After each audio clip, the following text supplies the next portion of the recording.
Hello అండి, అందరికీ నమస్కారం. Welcome to my channel. నీ ప్రేమకై పార్ట్ 16లోకి వెళ్ళబోయే ముందుగా ప్రీవియస్ పార్ట్స్ చూడని వాళ్ళు ఎవరైనా ఉంటే ముందు అవి చూడండి. మీకు స్టోరీ క్లియర్గా ఉంటుంది. అలాగే ఇది కాంట్రాక్ట్ మ్యారేజ్ స్టోరీకి కంటిన్యూషన్ పార్ట్ అండి.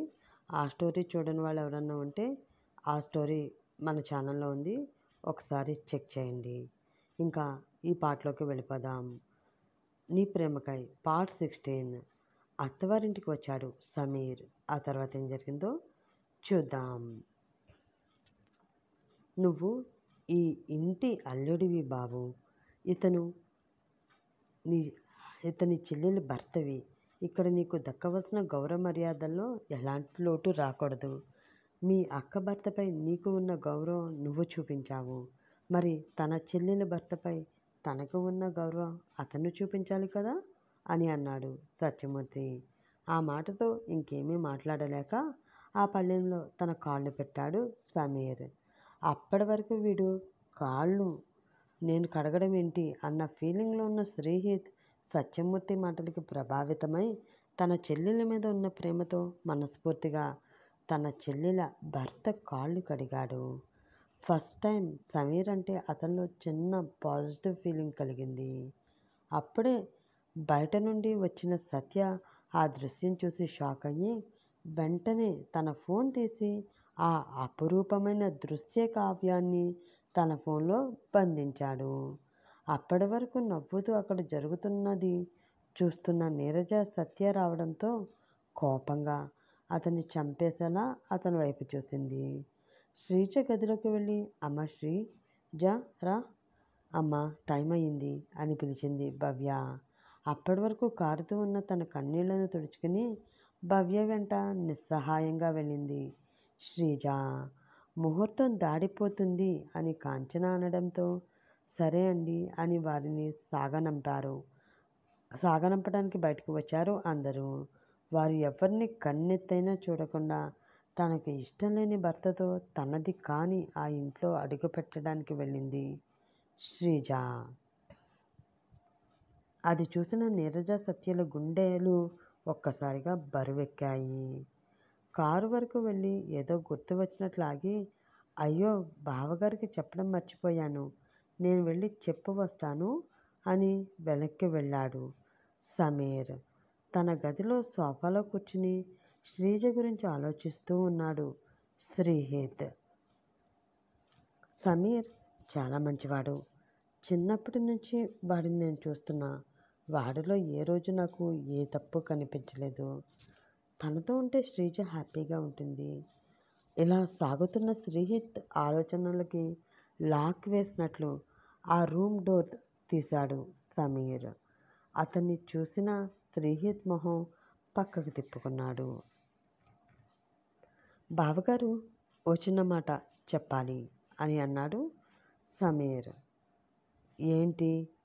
తనలోని అహాన్ని మాటల్లో చూపిస్తూ అతన్ని చూస్తూ అడిగాడు శ్రీహిత్. నాకు మా అక్క అంటే ప్రాణం బావగారు. తన కోసం నేను ఏదైనా చేస్తాను. మీ ముందు తల వంచిన, మీ కాళ్ళకు ఉన్న షూ తీసినా, మిమ్మల్ని బావగారు అని గౌరవించి పిలిచినా అన్నీ కేవలం మా అక్క కోసం మాత్రమే. మీ విషయంలో నేను ఇచ్చే గౌరవం ఎప్పుడూ ఇలానే ఉంటుంది. కానీ మీ వల్ల నా అక్క కాలిలో చిన్న ముళ్ళు గుచ్చుకున్నా నాలో రాక్షసుడు నీకు పరిచయం అవుతాడు. ఆ రాక్షసుడు అంత మంచివాడు కాదు బావగారు. వాడిని చూడాలని అనుకోవద్దు. తన స్టైల్లో వార్నింగ్ ఇస్తున్నట్లు చెప్పాడు సమీర్. ఆ మాటలకి అప్పటికే ఒళ్ళు మండిన శ్రీహిత్ వస్తే ఏం చేస్తాడు, ఏం చేయగలడు అని అంటూ సమీర్ కాలర్ పట్టుకుని కోపంగా అడిగాడు. కూల్ బావగారు, కూల్. అంత ఆవేశం హెల్త్కి అంత మంచిది కాదు. ఏంటి అడిగారు? ఏం చేస్తాడు అనా? ఏం చేసినా ఆలోచించి మాత్రం చేయడు. వాడి అక్క కన్నీరుకి కారణమైన వారి ప్రాణం తీసినా ఆశ్చర్యం ఉండదు. అయినా అంత దూరం మీరు ఎలా రాణిస్తారులే. నాకు అక్కే కాదు, మీకు చెల్లి కూడా ఉంది కదా. ఆ చెల్లి నా భార్యగా ఇకపై నాతో నా ఇంట్లోనే ఉంటుంది. ఈ సంగతి మర్చిపోయినట్లున్నారు అని కన్నింగా నవ్వుతూ అన్నాడు సమీర్. ఎంతో ఆనందంగా ఉండే సమీర్ నవ్వు ఎంతో అందంగా ఉండే సమీర్ నవ్వు ఆ నిమిషం ఎదుటివారి వెన్నులో వణుకు పుట్టించే విధంగా ఉంది. అతన్ని అలా చూసిన శ్రీహిత్ తన చేతి పట్టు సడలి తనకు తెలియకుండానే సమీర్ కాలర్ వదిలేశాడు. తన షర్ట్ సరిచేసుకుంటూ, మా అక్క మీతో కలిసి బ్రతకాలి అని అనుకుంటుంది. తన ఆశ తీర్చడం కోసం ప్రేమించిన అమ్మాయి దృష్టిలో మోసగాడినయ్యాను. కన్న తల్లిదండ్రుల దృష్టిలో సంస్కారం లేనివాడినయ్యాను. ఒక అమ్మాయి విషయంలో పశువులా ప్రవర్తించి ఆ అమ్మాయి దృష్టిలో దుర్మార్గుడినయ్యాను. చివరికి నా సంతోషాన్ని, నా గోల్ని, నా జీవితాన్ని కూడా వదిలేసుకున్నాను. ఇంత చేసిన నేను నా అక్క కోసం ఇంకా ఎంత అయినా చేయగలను. నన్ను ఎక్కడి వరకు తీసుకువెళ్తారో మీ ఇష్టం. నా అక్క విషయంలో మీ ప్రవర్తన బట్టి మీ చెల్లెల విషయంలో నా ప్రవర్తన ఉంటుంది అని చాలా కూల్గా చెప్పాడు సమీర్. సమీర్లో ఈ కొత్త కోణాన్ని చూస్తున్న శ్రీహిత్కి మైండ్ బ్లాక్ అయింది. ఏదో ఆవేశంలో తన చెల్లెల మెడలో తాళి కట్టాడు అని అనుకున్నాడు, కానీ దాని వెనక ఇంత ప్లాన్ ఉందని అతను అస్సలు ఊహించలేకపోయాడు. శ్రీహిత్ సమీర్ శ్రీజకు ఏమైనా అయ్యిందో నీ అంతు చూస్తాను అని అరిచాడు శ్రీహిత్. అవ్వదు బాబాగారు, శ్రీజకి ఏమీ అవ్వదు. ఇక్కడ మా అక్క ఎంత సంతోషంగా ఉంటుందో అక్కడ మీ చెల్లి అంతే సంతోషంగా ఉంటుంది అని చెప్పాడు సమీర్. ఆ మాటతో శ్రీహిత్ పిడికిలి కోపంతో బిగుసుకుంది. వార్నింగ్ ఇస్తున్నావా? సీరియస్గా అడిగాడు శ్రీహిత్. లేదు బావగారు, ముందు జరగబోయేది చెప్తున్నా, జాగ్రత్త చెప్తున్నాను కూల్గా సమాధానం చెప్పాడు సమీర్. నేను ఎవరినో ఏమి చేయగలనో మర్చిపోతున్నావు సమీర్ అని అన్నాడు శ్రీహిత్. నేను మర్చిపోయినా మీ గురించి గుర్తు చేయడానికి నా ఇంట్లో మీ చెల్లి ఉంది కదా బావగారు. నేను మర్చిపోయినా తను గుర్తు చేస్తూనే ఉంటుందిలే అని అన్నాడు సమీర్. చంపేస్తానురా నిన్ను అని ఆవేశంగా సమీర్ మీదకు వెళ్ళాడు శ్రీహిత్. అలాగే బావగారు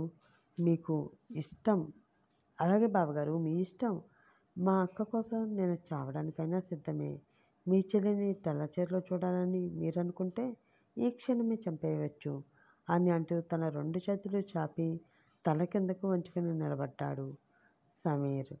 అతన్ని ఏమీ చేయలేక సమీర్ అని గట్టిగా అరిచాడు శ్రీహిత్. వద్దు బావగారు, మీకు నాకు మధ్య బంధుత్వం ఉంటేనే మన వాళ్ళకి మంచిది.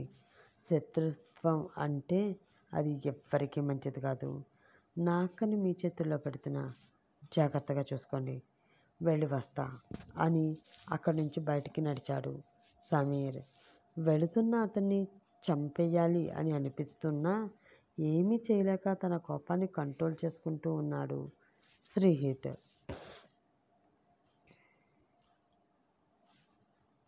శ్రీజ అన్న మాటలకి కోపంగా వైభవ్ని కలవడానికి అతని ఇంటికి వెళ్ళింది ప్రజ్ఞ. కాఫీ ఎంజాయ్ చేస్తూ పేపర్ చదువుతున్న అవినాష్ తన ఇంటికి ఎవరో అమ్మాయి రావడం చూసి, ఎవరు నువ్వు, ఎవరు కావాలి నీకు అని అడిగాడు. వైభవ్ సార్ అని అంది ప్రజ్ఞ.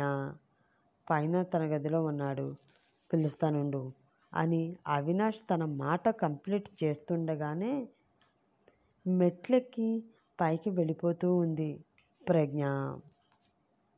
అది చూసి, నా ఇంట్లో ఈ అమ్మాయికి అంత స్వతంత్రం ఏంటి, చెప్తాను దీని సంగతి అని అనుకుని కోపంగా ప్రజ్ఞ వెనకే నడిచాడు అవినాష్. తన గదిలో తన ఫోన్లో ఉన్న ప్రజ్ఞ ఫొటోస్ చూస్తూ ఉన్నాడు వైభవ్. అప్పుడే డోర్ తీసుకుని లోపలికి వచ్చిన ప్రజ్ఞని చూసి షాక్ అయి అలా చూస్తూనే ఉండిపోయాడు అతను.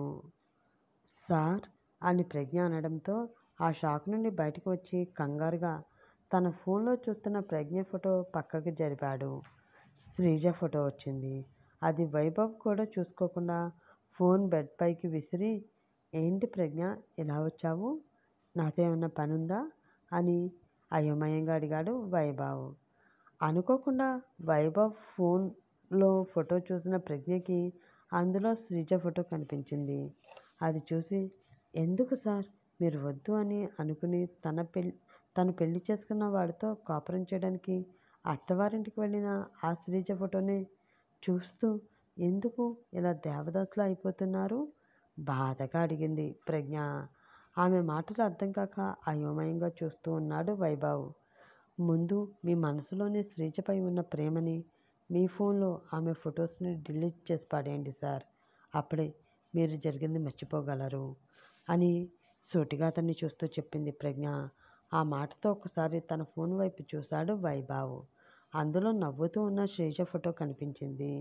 అది చూసి, ఓహో, ఇదా మ్యాటర్ అని మనసులో అనుకుని, డిలీట్ చేస్తే చెరిగిపోవడానికి శ్రీజ జ్ఞాపకం కాదు ప్రజ్ఞ, నా ఊపిరి.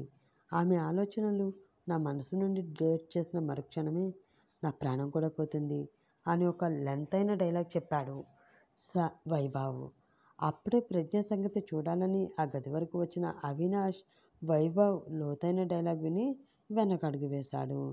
వైభవ్ అన్న మాటతో ప్రజ్ఞ మనసు బాధగా మొలిగింది. అయ్యో, మీకెలా చెప్పను సార్, ఎలా చెప్తే మీకు అర్థమవుతుంది? శ్రీజ ప్రేమ అనే ముసుగులో మిమ్మల్ని మోసం చేసింది.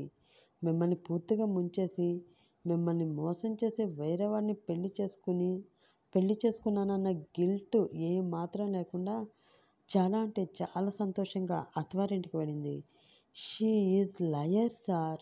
ఇంకా తను మిమ్మల్ని ప్రేమిస్తుందన్న భ్రమ నుంచి బయటకు వచ్చి వాస్తవాన్ని చూడండి అని అసహనంగా అరిచింది ప్రజ్ఞ. అయ్యో పిచ్చి ప్రజ్ఞ, తనకి నా మీద ఏ ఫీలింగ్ లేకపోతే నాకెందుకు అన్నిసార్లు కాల్ చేస్తుంది? అయినా ప్రేమ పేరుతో మోసం చేసింది తను కాదు నేను అని మనసులో అనుకుని, నువ్వెన్ని చెప్పినా నా పిచ్చి మనసుకు అర్థం కావడం లేదు ప్రజ్ఞ. నా శ్రీజ నన్ను మోసం చేసింది అంటే నేను నమ్మలేకపోతున్నాను అని అన్నాడు వైభవ్. అయ్యో దేవుడా, ఎలా సార్, ఎలా మిమ్మల్ని నమ్మించాలి? ఆ శ్రీజ మాయ నుండి బయటికి తీసుకురావడం అని తల పట్టుకుని 2 నిమిషాలు ఆలోచించి, ఒకసారి తనకి కాల్ చేయండి సార్. కాల్ చేసి మీరు ఏమీ మాట్లాడిన అవసరం లేదు, జస్ట్ కాల్ చేయండి అంతే. తనకి మీ మీద ప్రేమ ఉంటే తను ఎలాంటి పరిస్థితుల్లో ఉన్నా మీ కాల్ అటెండ్ చేస్తుంది, లేకపోతే ఇగ్నోర్ చేస్తుంది అని అంది ప్రజ్ఞ. వద్దు ప్రజ్ఞ, తనని నేను ఇబ్బంది పెట్టాలి అని అనుకోవడం లేదు. తను ఏ పరిస్థితిలో ఉందో ఏంటో జాలిగా మొహం పెట్టి అన్నాడు వైభవ్. అతని పిచ్చి ప్రేమని చూస్తూ ఉంటే ప్రజ్ఞ కళ్ళలో నీళ్లు తిరిగాయి. ఆమె కంటిలో నీరు చూసిన వైభవ్ మనసు బాధతో మిలిపడింది. సారీ ప్రజ్ఞ, నా స్వార్థం కోసం నేను చాలా ఇబ్బంది పెడుతున్నాను. ఐఎమ్ రియల్లీ సారీ అని అతను మనసులో అనుకుని, ఓకే, నా కోసం కాదు, మా ప్రేమని నువ్వు నమ్మడం కోసమైనా కాల్ చేస్తాను అని ఫోన్ తీసుకుని శ్రీజకి కాల్ చేస్తున్నాడు వైభవ్. కారులో ఉన్న శ్రీజ ఫోన్ రింగ్ అవుతూ ఉంది. ఆ తర్వాత ఏం జరిగిందో నెక్స్ట్ ఎపిసోడ్లో చూద్దాం. అలాగే ఈ ఎపిసోడ్పై మీ విలువైన అభిప్రాయాన్ని కామెంట్ రూపంలో తెలియజేస్తారని ఆశిస్తూ బాయ్ ఫ్రెండ్స్, నెక్స్ట్ ఎపిసోడ్లో కలుసుకుందాం.